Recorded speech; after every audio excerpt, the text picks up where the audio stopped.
VT Waterproofing Cambodia หรือ WPC ជាក្រុមហ៊ុនឯកទេសជម្រាបទឹកឈានមុខគេនៅកម្ពុជាយើងមានក្រុមបច្ចេកទេសជំនាញនិងបទពិសោធន៍ច្រើនឆ្នាំក្នុងការចុះសិក្សាអំពីបញ្ហាលិចជ្រាបក្នុងអគារតូចធំរបស់លោកអ្នកមិនថានៅក្នុងរាជធានីភ្នំពេញឬតាមបណ្ដាខេត្តក្នុងប្រទេសកម្ពុជា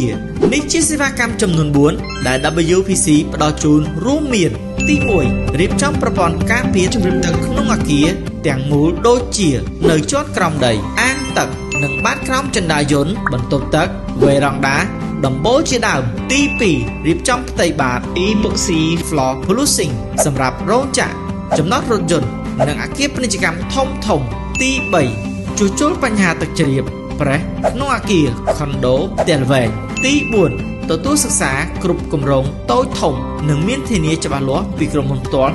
100% ខាងក្រោមនេះជាលក្ខណៈពិសេសរបស់ WPC គឺ 1. ការងារមានស្តង់ដារនិងមានការយកចិត្តទុកដាក់ខ្ពស់ 2. មានក្រុមបច្ចេកទេសជំនាញ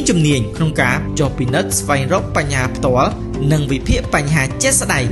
3. ប្រើប្រាស់បច្ចេកទេសទំនើបនិងប្រើប្រាស់ផលិតផលស្តង់ដារដែលមានវិញ្ញាបនបត្រទទួលស្គាល់ពីក្នុងនិងក្រៅប្រទេស